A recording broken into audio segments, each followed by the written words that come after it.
Hey, everybody, welcome back to another episode of Brilliantly Resilient Live. I'm Kristen Smedley here with my buddy Mary Fran Bontempo, and we have a super fun episode today. Super fun for multiple reasons. Our guest is super fun, but the more fun part is it all started with the new app Clubhouse, and that drives Mary Fran crazy. So I am all smiles as I drag her to yet another social platform that has her losing her mind. Isn't that fun, people? Okay, today we are here with Brian Fanzo, and you are going to love the reason, one of the biggest reasons that I reached out to Brian that he had to come on the show, and we're going to dive into that. But Brian is a keynote speaker and digital futurist. You And for gotta those love that. I said to Brian before we got on, this guy's like making up really cool names for himself. So I have to know what this means. Like, this is the best thing ever. And then for those of you that are watching and can see the screen, you'll see the sign I'm talking about. And for those of you listening on the podcast or don't have the vision to see the screen, there's a sign over one of Brian's shoulders in his office that says, press the damn button. And that's a hashtag on his Instagram profile. We're going to dig into all of it. Brian, thanks so much for joining us today. Thanks for having me. I love the setup already, so I'm ready to have some fun. Let's do it. That's the goal. That's definitely our superpower. Okay, so let's see where we begin. Let's begin back at the beginning with your reset. Most people would call this a sucker punch, but you call it a superpower. ADHD. Let's just dive right into that. Sure. Yeah. So for me, I think growing up, one of the things that and kind of instilled my parents, I was very blessed. A lot of the things that my parents worked with me on, a lot of things that I kind of, as I was kind of finding my way in this world, was that I was never the smartest in school. And even I have a whole story about my sophomore year in high school, or end of my sophomore year, starting my junior year. And the guidance counselor asked me what I want to do after high school. And I said, look forward to going to college. And he laughed, a pretty good laugh. And I know for a guidance counselor, you're probably not supposed to do that. But he also had known me since I was in elementary school. So I give him a little bit of a leadway. And he went to my graduation, a bunch of things afterwards. But he laughed because I had a 1.6 GPA and I loved school. I just struggled to read. I struggled to not only, I was, paying attention, I think is the easy way to think about it, but it was more of, I struggled to succeed, yet all the teachers would love me. And I'm the oldest of three boys. And oftentimes my brothers would come up and oh, well, your brothers are the ones that figured out how to apply themselves, right? That was always the thing. My brothers got straight A's.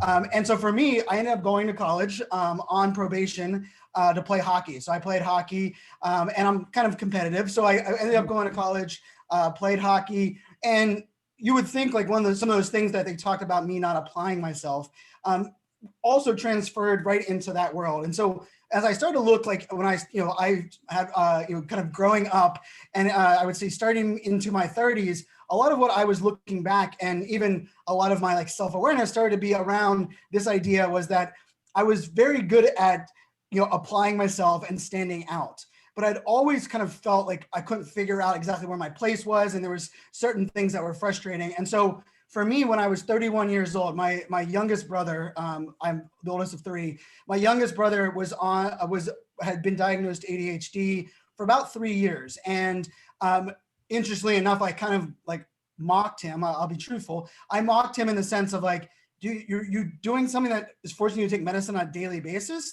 To me, that whole concept was just, I was I could never do that. But I was having trouble turning my brain off. And I had just started a side hustle and falling asleep was just, completely something that I struggled with. But since I was a senior in high school, I didn't need much sleep. So there was this battle I had with my mom all the time. My mom would check in and she's like, are you still sleeping 4 hours a night? I'm like, I am. But the frustration is it takes me 4 hours to fall asleep. So it's a 8-hour cycle. So the long story short of that is, I remember the day, I know exactly what I was wearing. When I was 31 years old, I went into the doctor talking about because my brother was you should just go in and explain to him, what's going on. You might have ADHD. And I was laughing. It was dude, everyone has a little ADHD. I used every stereotype that you could throw at it. And I think we were halfway through the test with the doctor and he's like, are you sure you weren't diagnosed when you were younger? you were hitting all of the marks. And as he started kind of inquiring on things, it was like blatantly obvious that not only was that the case, and for me that day, everything changed. And yes, I started on medicine. I started on Adderall. I'm still on Adderall to this day, but it wasn't because of the medicine. It was that day that I realized that I wasn't broken. I was just different. And to me, that was such a, like, I felt it was a monkey off my back. Like I remember walking out to my Jeep and I was walking out and I kind of just like stopped and I was like, man, I almost forgave myself for all these years of, I'm very extroverted. I'm a very confident person, but I would always give myself a very tough time on like, Brian, just read the book. Brian, like, this is something you care about. Like, just, dial in. And yet I was always one that could focus, but when I was focusing, I was like hyper laser focus is the only thing I cared, right? It was like the two extremes. And so I turned 40 this year. So it's been 9 years since that diagnosis. And a couple of years after that, in a conversation with my mom, in just kind of like, hey, Mom, someone asked me about this on stage about my ADHD, and I'm telling the story. And one of the questions they get was like, did your parents have signals for that when you were growing up? And my mom ended up telling me the story about that I was 11 years old and I was technically diagnosed, or it was assumed that would be the case. But as she inquired with her friend circle about, hey, like they're talking about Ritalin and all these things for Brian, they're trying to figure out what's going on. It was kind of applied to her that only bad parents are medicating their kids. Oh, wow. And for all these years, it wasn't that my mom was holding that back from me. It was just one of those things that a lot of my traits kind of showed up as either lazy or like he loves everything, but he's not applying himself where it matters, and all of these traits. And so for me, it's interesting as I look back, like, I mean, I've read more books in 9 years than I did the first 31 years of my life, right? But I still struggle at reading books. That's to clarify that side. But if I look at that whole journey, 31, I was diagnosed. 33, 34, I find out like, hey, I was technically diagnosed at 11. And then I shared the story on stage. It was in San Francisco, one of the largest stages I've ever spoke on, because someone asked me a question. They're like, Brian, you talk so fast and you're like moving your hands everywhere and like, but you're successful. Like, do you like struggle? What are your vulnerabilities? Like, what are your struggles? And I just kind of said like, I was diagnosed ADHD a couple of years ago and it's the greatest thing that happened. And the next question was like, well, I was going to ask you something, but now that you mentioned this, and when I got off stage, the line of people was amazing. And it was almost every question was not like, hey, I have ADHD as well. It was like, oh my gosh, like I'm struggling with this vulnerability, or I have this thing that I've been labeled. And the way that you presented it with such a narrative, and they love the word. I said, well, actually, for those that know, like it's really my superpower. When I look back, all the things that I found successful in my life are because of my ADHD characteristics. And that day is when I had kind of like that moment where I'm going to make it part of my brand for now on, because a lady that was in line had her phone out, right? And this is like a long line of people and it's kind of awkward. And she's like on FaceTime with her son. And she's like, my son's 21 years old and he is ashamed that he is diagnosed ADHD and dyslexia. And not only is he ashamed by it, but he believes he will never find success. And she's like, could you just tell him that you get on big stages? And it was like, I mean, I remember like chills came over me. At first it was kind of like awkward, like, hi, your mom's like, and I kind of was like, I was like, do you mind if I hold the phone? And I just kind of talked to him for a couple of minutes and was like, dude, I know where you're at. I know how that feels. And I know me telling you that the thing that makes you different is how you're going to succeed in the near future. But if I was your age and someone was telling me that, I wouldn't believe him either. I was like, so I tell you what, I was like, just follow me on social and ask me any questions you want. And I'm happy to go on the journey with you. And like at that minute, he was like, just the fact that you just admitted to me right now makes me more comfortable.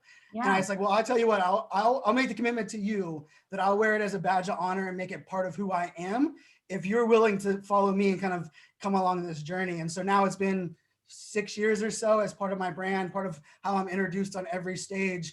And even that alone for me is kind of like a very nice incentive to always remember that I am not broken. I am different, and different is kind of what makes me successful. So this is so interesting to me, Brian, because You're saying that the label you were given gave you the freedom to live the way that you want to live and succeed, when the whole world has a whole different message. They always say, I don't want that label because then it stifles me. This is mind-blowing that you're blowing the roof off that. And I got to tell you, when my son, who's now 21, was back in 6th grade, there was a kid with ADHD for his whole life, had been on my son's football team and was driving everybody crazy. But the mom wouldn't tell anybody that he was diagnosed with ADHD because she didn't want him labeled. And he ended up actually attacking my son, and an entire class of 130 kids stopped talking to him because they had it by that point, when no one had intervened to say, here's what's going on, and give strategies for people to get along and understand. It was the most heartbreaking story. And you're giving me a lot of validation that I kept saying to that mom, I just wish that you would be open with this. Coaches want to kill him. He's getting on everybody's nerves because nobody knows the strategies to as you've done, channel that into the brilliance piece of your life. So thank you for doing that. That's just wild. Yeah, we have, both Kristen and I have had these different, we call them sucker punches in our lives, and have found the brilliance within that. And you've done the same exact thing. And it's so liberating because everybody has something. Everybody has something. And I love the way you talked about people coming up to you and saying, well, I don't have ADHD, but I have this. So we talk about how you can find your brilliance and those transferable skills.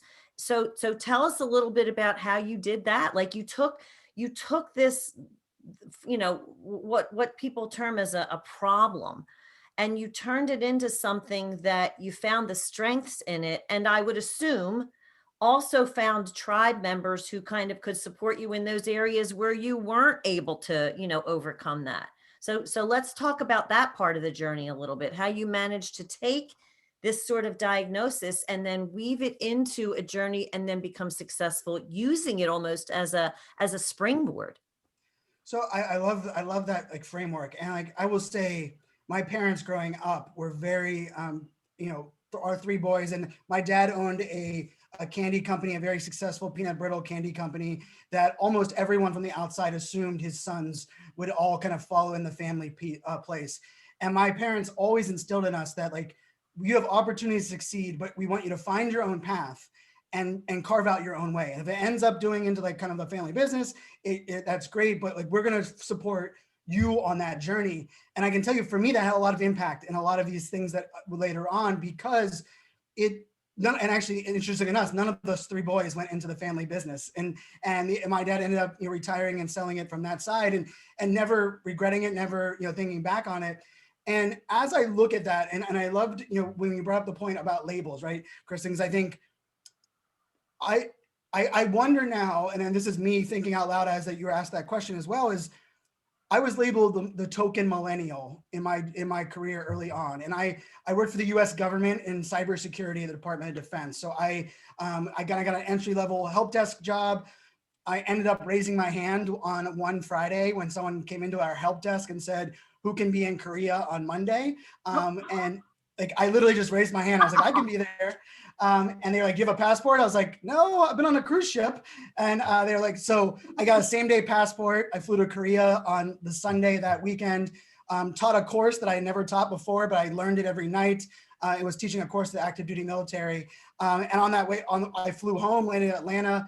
And that day, my boss was like, "Hey, the government client said they're gonna do from 1 class to 4 classes if you're the one teaching it. And are you willing to do this?" And it was a promotion 3 levels above my, where I was brought in. And I ended up growing that to a team of, 39 direct reports. We ran a, $19 million a year budget. But interestingly enough, I was the millennial through all of this. And I loved it. Like I owned it, and I made it very part of like who I was. And it was always kind of like an interesting thing for me. And like, in retrospect, like I think it was a lot because my parents were always like, like, "Hey, own who you are and kind of figure out what your way is." Because for me, generational labels isn't the oddest thing ever, because no one I know has ever chosen what year they were born. Right? Yeah.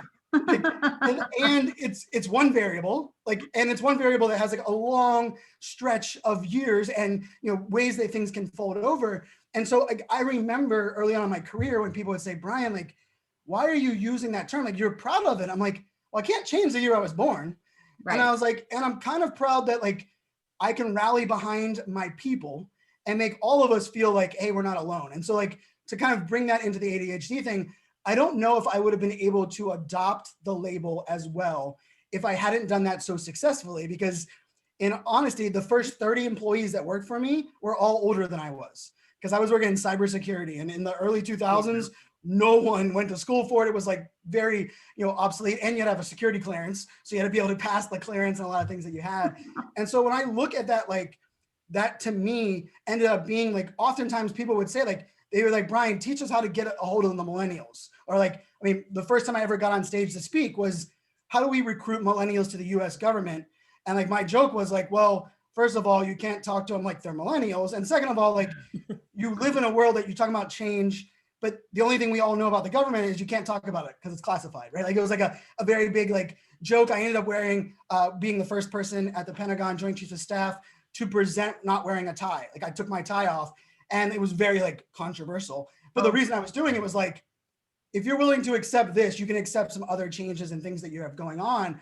And so for me, I believe part of the origin of all of that and why I'm a proud girl dad of 3 little girls, and being a girl daddy is my favorite thing in the world. And it's the best job I've ever had.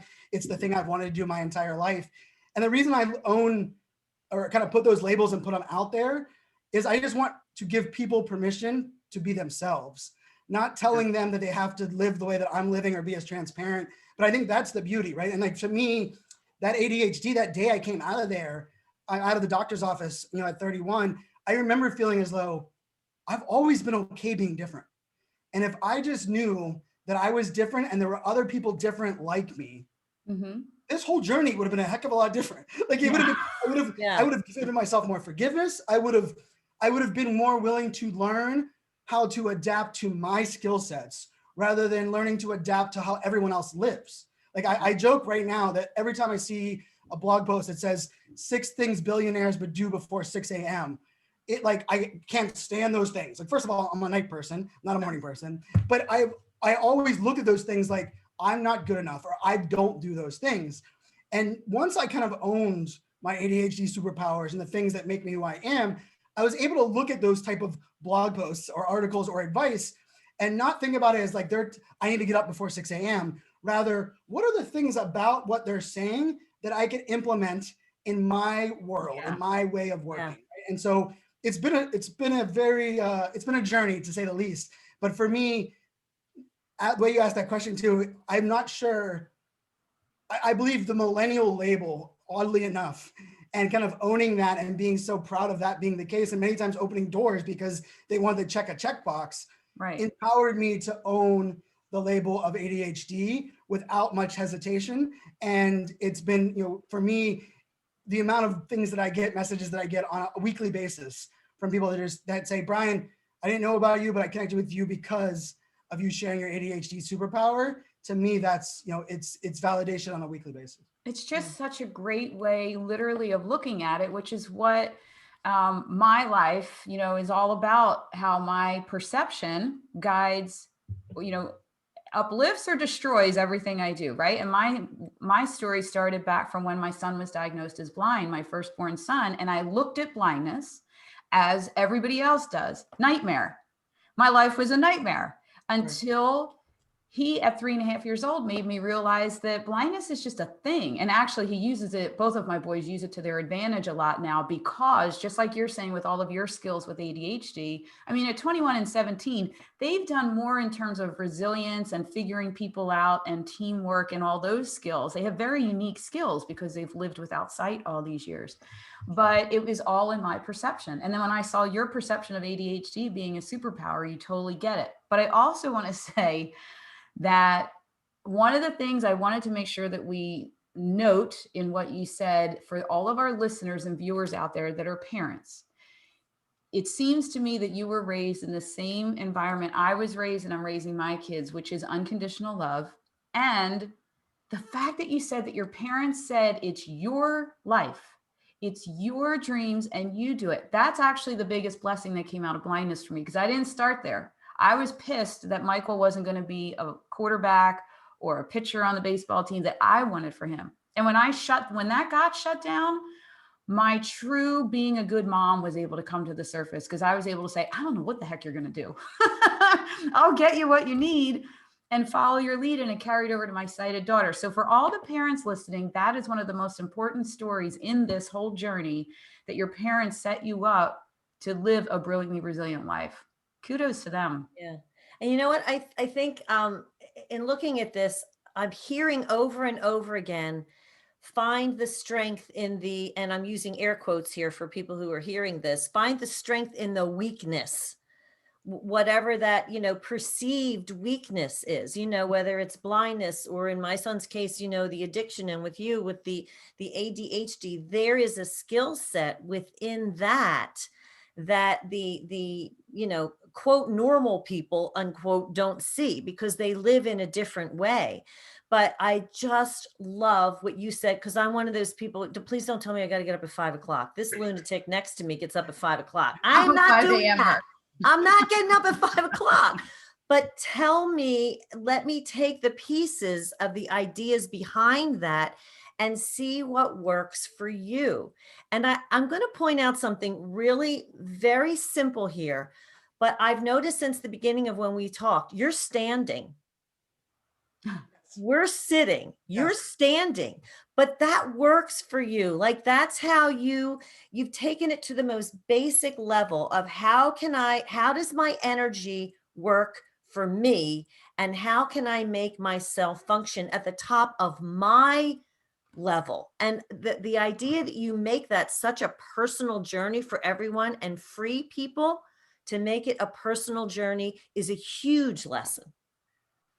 And there's something that you said there. So, and one of the things for me is like the wording around a lot of this has always been like something that so one of when you said weakness, I immediately, like, for me, it was always my vulnerabilities, not my weaknesses. Cause I don't look at it and even when I'm talking about it, I'm like, and part of that, I think for me, when we think about our vulnerabilities, it's less about something that impacts like how I'm successful. It's more of how people judge me, right? And I think like where you went with that is so beautiful, because the lesson for me in this was, owning it, living with it. But then I would say the most important lesson has happened over the last 3 years is becoming hyper self-aware so that I can adapt my lifestyle to it.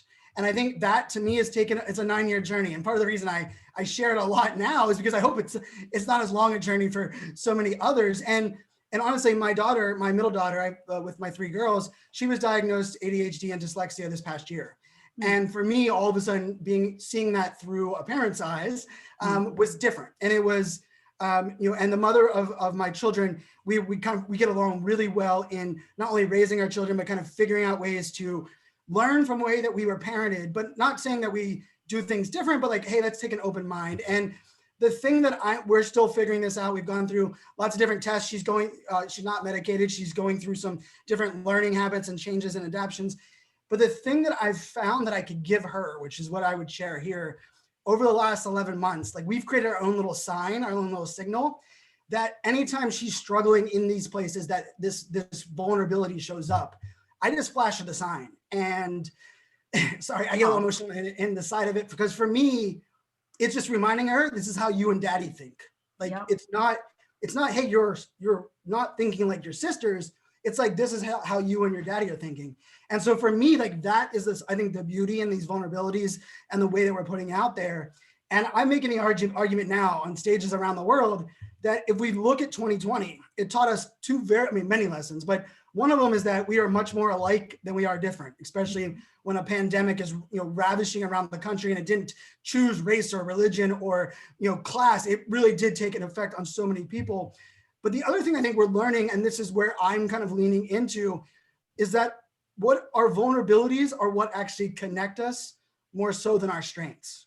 And to me, I think that's the beauty lesson moving forward, is that when you share something like, hey, blindness or my ADHD or dyslexia, or I've been doing a lot in the mental health advocacy community.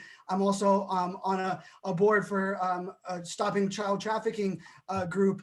And so much of what we're focusing on is not only removing the stigma, which I think we know is important, but also allowing us to realize that we all have vulnerabilities and nobody is perfect, right? And like I have a slide in every presentation that says, you can't work with me, you can't believe what I believe unless you believe perfection's a fairy tale.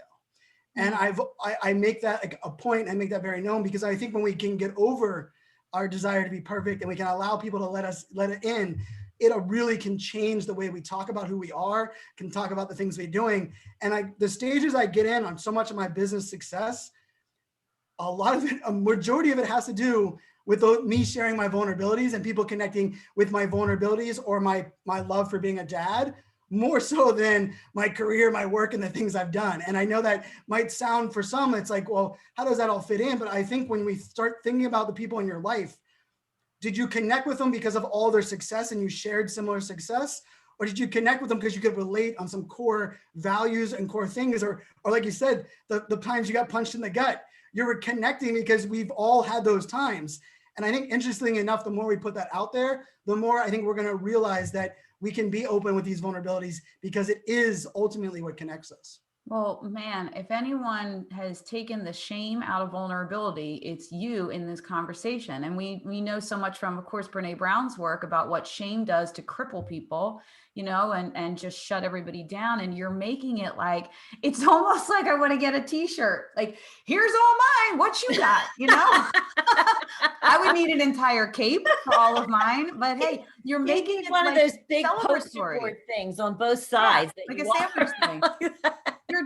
This is what I love about you so much. And there's a million things to love about you, but you're making your vulnerabilities things to celebrate and go out there and shout them so you can connect. And to your exact point, we, in our process of being brilliantly resilient, one of the very first steps in the reset is getting in touch with your core values. And Mary Fran and I have realized over and over again, she always says, we do not work on paper. We don't have the same life. Nothing about our lives is the same. But our core values of trust and respect, that's how this works, and works at such a level. And it's because of us coming together with our I'm not going to say it on here, our setbacks. I usually call it something else.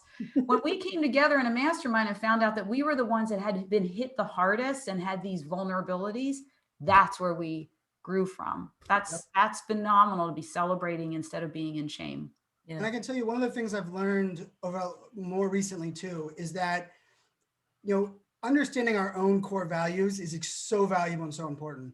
But I would actually say even more important is our ability to let others know what those core values are, so that they can work with us the best. They can understand how our values set. And I think for me, the more transparent I came with ADHD, so much so that every client that I work with knows about it. My team knows about it and are very aware of all of the different things that what time of the day. And I say this like half-heartedly, but anyone that gets on a call with me from the 1 p.m. hour, almost everyone in my network, and this is clients, business, will say around the end of the call, Brian, it's time for your medicine, right? Your Adderall, because my alarm goes off at 1:40 p.m. every day for my second dose. And my daughters know it. So my daughters, me growing up, the idea that like, I didn't even think medicine was, not only did I not look at medicine as something that was normal, but to me, I was, even at 30, was foreign that someone would take medicine on a day-to-day basis for anything, right? Like to me, that was still and like for my daughters now,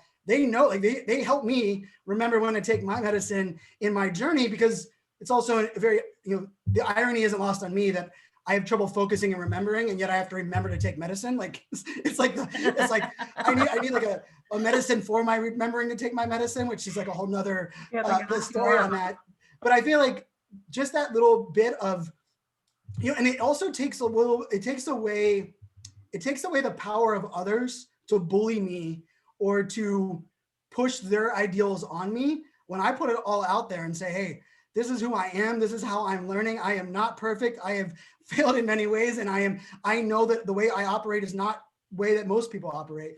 And I've owned that. And by owning that transparently, I can tell you it's been the most rewarding thing for me, because not only are people there with me on my journey, but they're adapting to that in their life. Like I struggle with email and I struggle with consistency. And so I've had people step up and say, Brian, I want to work with you on this. And I know consistency is a struggle for you. I want to help in that area, right? And I think like this is the part I would like give out to everyone, is that self-awareness. We talk a lot about that, right? And self-care, and I believe in it. But I think the magic in self-awareness is actually tied to collaboration, because if you know what you know, but more importantly, if you know what you don't know or what you struggle with, you can surround yourself with people who know what you don't. And that, I believe, is the perfect thing for a team, for collaboration. And I think so much of it gets lost on like, hey, you're extrovert, you're confident, you have these things. Like I was all of that my entire life, but I wasn't very self-aware. I wasn't really like truly understanding when I work best, how I work best, the things in my day that I like, the things that are different. And then many times the shame that you mentioned with Brene Brown, and I'm a Brene Brown super fan. I had the opportunity to share the stage with her in 2014 at South by Southwest. And she is just as beautifully amazing of a person backstage. Actually, she was teasing me about a sticker I had on my laptop when I walked back there.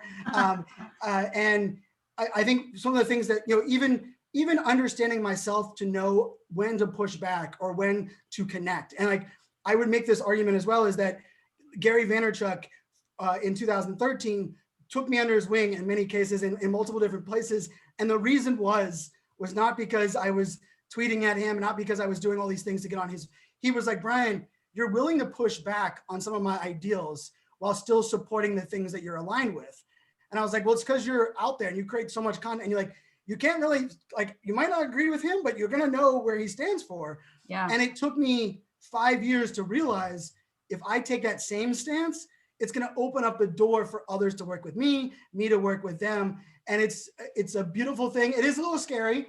And I will say, on the journey of being aware of who I was and being myself, I've also lost clients, and I've also had those awkward things, because I'm not one that ever puts the shiny light only on it. Like I'm a big believer that, failure, when we talk about failure, we must talk about the idea that it sucks as well, right? Failure hurts, and failure can last a long time.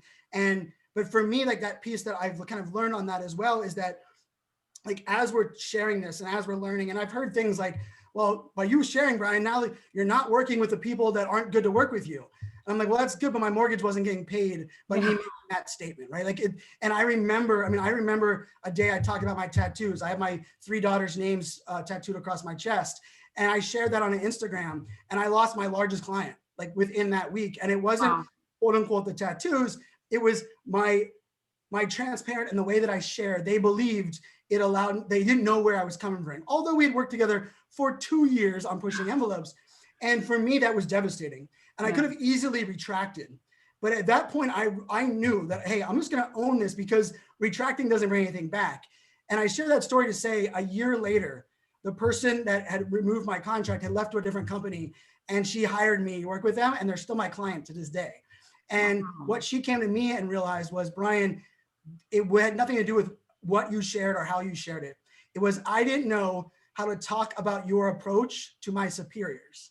And so that's kind of now where this whole multi-niche, my focus now is on, is that I believe in this world we're in now, we have to take the onus upon ourselves to help people talk about us, help people work with us, help people understand how we prefer to be worked with. Because I believe that is the magic now, as we kind of get more transparent, we get more open. Because if we're not putting it out there and saying, I work best this way, and these are my values, it's kind of selfish for us to expect others to know that. Like how would they know that? Not to mention we have so many distractions and so many things going on. And so I think that's kind of how we move away from shame. That's how we also move away to, or move towards starting to connect, is that the more we're able to not only own our values, but live those values every single day in every way we show up, it really enables the power of collaboration, which I believe one of the chapters in my upcoming book is the future of innovation is powered by collaboration. Yeah. And we've seen that in every case possible. And I think it does come down to us owning that, and taking that upon ourselves.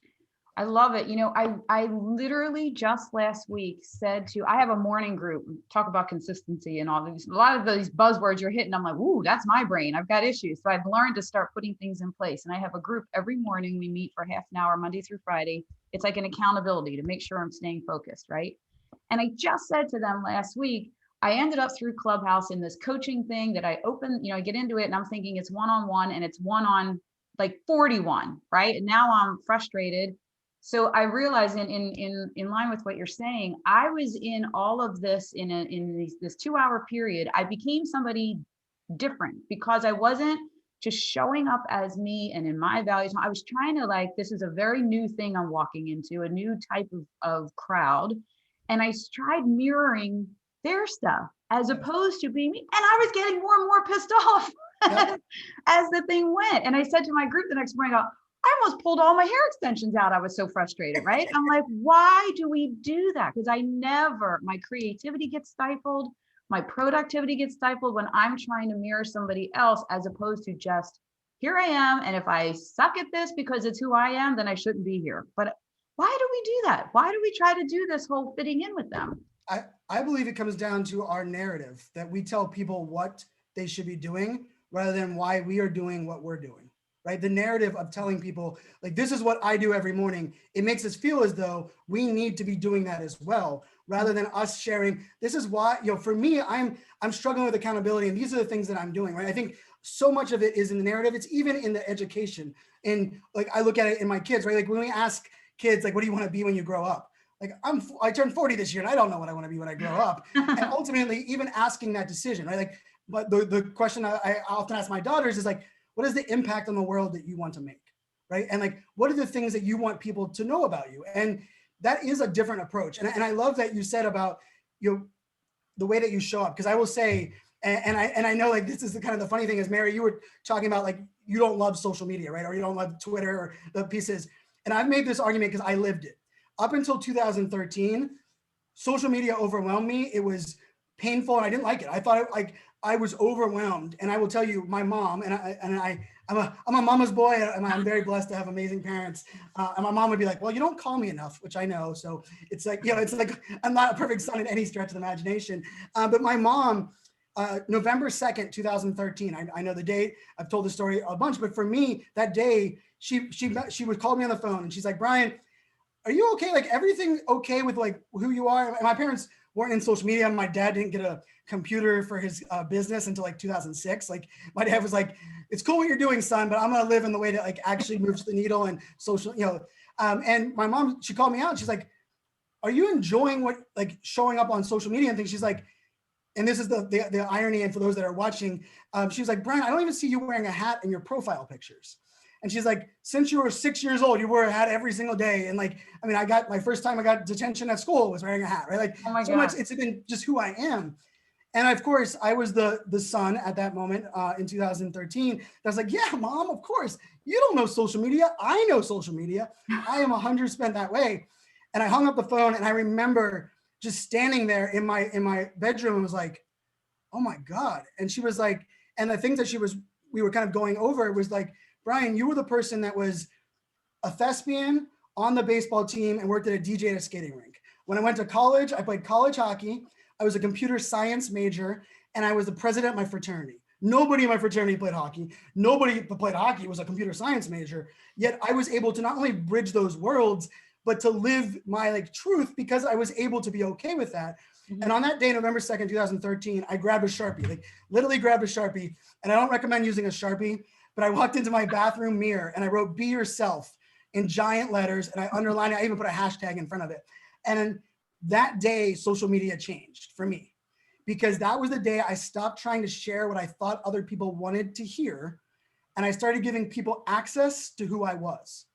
So I will make the argument in today, especially 2021, if social media is overwhelming us, if the idea of putting things on Facebook or putting out a tweet or even the idea that like, oh, I don't want to deal with the bad news and fake news and bullying and things that exist on these things, it's up to us to adapt, right? I think if your social media feed is depressing and has a lot of things that you don't agree with, you're following the wrong people. It's not social media. Like those people still exist in the real world and they're still just as bad as they are, right? And I think for me, when November 2nd, 2013, much like the day with the ADHD, it was the day that I just stopped having to put on an act. And to your point, Chris, and it not only allowed me to become better, but it really became kind of my own accountability and my own journey. And I mean, I started sharing on Snapchat and on Instagram every part of my stories. And over the time, I've become extremely transparent. And I know transparency can be scary, especially for a lot of people. And so I always say, do baby steps. I'm a big fan of the movie What About Bob with Bill Murray. And he always like the elevator, right? Like, hey, I'm a millennial that can quote What About Bob, right? So it's we're crossing over here. Funniest movie. Yes. And I think, and at the same time, you just want to kill yourself, like in the middle of it, like, oh my God. Which is, I think, part of this whole thing on like transparency. That's why I use that as a perfect example, is that the more we put ourselves out there, the more we own just who we are, the more there is that idea of judgment and the idea of, in what am I doing is wrong, or what am I doing? And I think this is where, for me, transparency is kind of the magic weapon. But I have a caveat with that, is that transparency does not guarantee trust, just like authenticity doesn't guarantee it. Because if you suck and you're transparent, we just find out you suck quicker, like being very, very blunt as I can be, right? But if you're a good person doing good things, transparency gives us a window into who you are, so that we can build trust faster. I would argue Clubhouse, which is where we connected, is the greatest scale of trust ever, because you can't mail it in, you can't outsource it. The way you show up in an audio only format cannot be like, I believe you can, we can do things like, catfish people and fake things and sell unicorns and rainbows and a lot of the things that exist. But there are certain formats, especially audio, where eventually you're going to get exposed. And to me, that's why I'm so all in on that platform, because I do believe the good people in the world doing good things are going to rise and going to stand out. And I'll kind of wrap this idea in. If this sounds strange and a little bit overwhelming and a little bit scary, the times have changed as well. So many of the things, the decisions we've made, when we look back, we're like, oh, I won't share any of that online. Because when we made the decision not to share it 5 years ago, 7 years ago, it made sense. Like, I mean, if we think about, like, the world wasn't ready for a lot of those things. But I would argue, and this has been like my call to action on everything lately, is in 2021, we have to ask all of the questions we previously answered again to ourselves, with a framework of 2021 moving forward. Every question, from what we share, from how we show up, from the things we wear, the things we prioritize, we're hearing it all over the place, right? Like, some of the people that are quitting their job that they've worked their entire life from, because once they realized they were home and had time with their kids, or they realized that their hobby was, fueling a lot of the things. Like, we're becoming like very, open to all of these new perspectives. And there's a group of us that are saying, I want to go back to the normal. And there's a group of us that say that normal was not good. Like, we have amnesia really quickly on what the was. But I think where we can all kind of take this is, we get to reshape the future together and decide what are the priorities for us. Like, we got our own reset, our own start. And I think this, to me, is where how you show up online, the transparency you are, these are things that you can ask again. And so that's why, for me, I always like to use that as a caveat, because there are things that in like this journey of being transparent and putting yourself out there, that 5 years ago, it would have been devastating for your business. It probably would have alienated your friends, but it was because they weren't prepared with it, not because you weren't living it, right? And I think now we're getting to a place where, and this is like part of my mission, is to help people move from judging to relating and understanding, right? We talk a lot about empathy, but empathy requires us to be able to walk in someone else's shoes and feel what they feel. And that requires a whole different perspective. And I think this is an interesting journey we're on. But I think that, to me, is kind of the exciting, yet scary, yet for me, that day, November 2nd, 2013, everything changed, because now my goal is to give you access to me while shining the light on you. And that's really my goal in every piece of content I create and everything I do. And it's made my life online a lot easier, and it allows me to create 10 videos a week. I do an Instagram story every single day. I host 2 podcasts, run my business, have my 3 daughters, and all of that because I stopped trying to put out what I thought people wanted to see, and I just let people in to see who I was. I love it. And that's exactly why I clicked on your profile as I was hearing you talk to somebody on Clubhouse, and then saw the Superpower, and that's why I connected with you, because it was so real, and you were being completely transparent while helping somebody else break through whatever they had to break through. It's you really do live what you're teaching us here, and that's how I love that connection. And Mary Yeah. Fran's giving me the face like, This has oh been my God, amazing. we have to wrap Oh, up I know. already. Well, we could talk to you for another I 3 know. hours, It's clearly. such I good mean, stuff. I just love so many of the things that you said. And, I just want to come back to one thing really quickly, where you talked about your daughter and that kind of, catching her eye and that recognition of, we think differently. But what a blessing to allow not only for her to do that, but to share with the world that people think differently, because guess what? That means different ideas. That means different energy. That means, we can find different solutions to things. So, thank you for giving not only her permission, but the rest of us permission to recognize that thinking and acting differently brings more to the conversation instead of taking things away from it. So thank you, thank you, thank you for all that. And now tell people where we can find you, because we all need more Brian Fanzo. And I hear you got a book coming out. So tell us about that. I do. And so the podcast is also Press the Damn Button, and the book coming out is also Press the Damn Button. I love it. And Press the Damn Button is really my call to action, right? It's the idea that so many of us can learn, so many of us can make a plan, but very few people are taking action. And it really does come up this whole piece of putting yourself out there. And so it'll be out in the fall. Still working on a couple of things with 2 different publishers. This is actually, the irony is it's the 3rd book I've written, and I've never pressed the damn button. So chapter 1 is my own hurdle to get over something that I looked at as a legacy piece, because I am not a reader and I am not a book consumer for the most part because of my superpower. And I kind of put this massive thing on top of these books. And I wrote a book called Millennial Mindset with over 120,000 words, and no one's ever seen it because I was in this like space of all of the things that I know we're all going through. So that's the pieces that I have. And the podcast has been a lot of fun. Season 2 just launched this past week, and I'm interviewing people. It's very long formatted. Some episodes like an hour and 40 minutes, but going into what buttons people in different walks of life have pressed to get to where they're going at now. And so we kind of go through that journey from 7 years old to where they're at now, and it kind of plays in there. But to find me, iSocial Fans is the name of my company. iSocial Fans with a Z or a Z at the end is every social channel there is.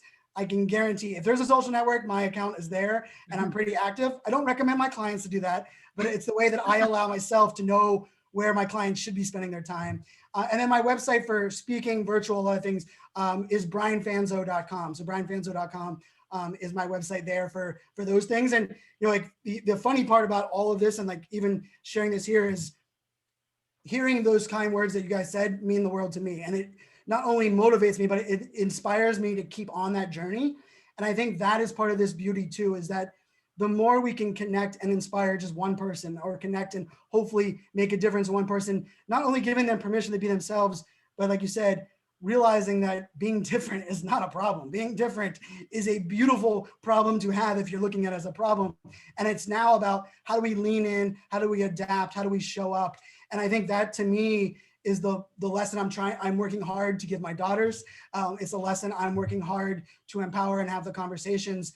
And I would kind of say this at like in this whole idea of connecting, right? Like pick your favorite social channel, pick where you prefer to connect, and reach out to me there. Connect with me on that channel. I don't believe you have to connect everywhere. I do create a lot of content because it's part of my outlet. But yeah, feel free to connect. Happy to share the journey. I do have some things launching like right now, actually, this week on ADHD Superpowered. So if you actually go to ADHDsuperpowered.com, once this is out, it's going to redirect you to a new site with all of every video I've created on the topic, every blog post. I've actually cataloged 180 blog posts that I've read over the years that have helped me become more educated and more self-aware with my superpower.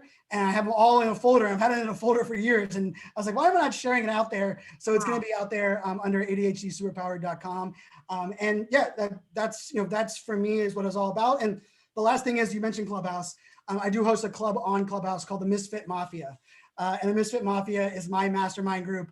And it's for those that are different. Those are the rebels, the troublemakers, those that have been told that you are the round peg into a square hole. Very much from the Steve Jobs quote, because actually that's a little, for those that are seeing, that's a Steve Jobs stuffed animal there. iSocial fan, because I'm an Apple fanboy. So like iPhone, iPad, iSocial Fans, that's my brand. That's how big Apple fan. And that quote always stood out for me because Steve Jobs made it cool for me to feel like it was cool to be a geek. And interestingly enough, in retrospect, a lot of what I've done in the showing up as a millennial, owning the fact that my ADHD is very much what Steve Jobs did for me. Looking back, is that idea that like I was ashamed to talk about in my hockey circles that I was a computer science major. And thanks to Steve Jobs, it became the thing that I was cool with. And I think this is the lesson that we can learn, is that find your people, find your message, and embrace the fact that, you know, who you are and what your vulnerabilities are not only your superpower, but they're allow others to connect with you. So thanks so much for having me on. This is a lot of fun.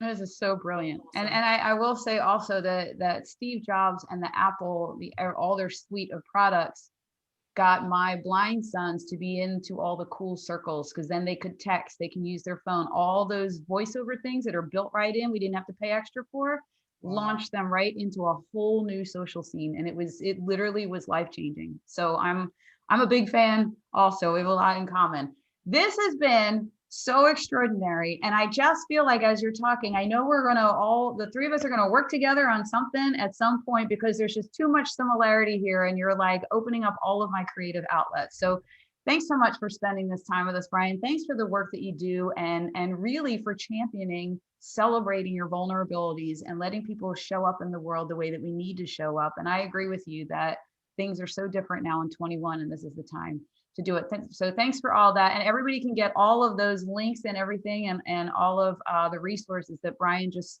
spattered off in 80 million different things for us in the show notes and on our website. So, and go to brilliantlyresilient.net, blink 3 times, and the pop-up will come up for you to type in your email address so you can stay on top of all of this stuff and the resources we have.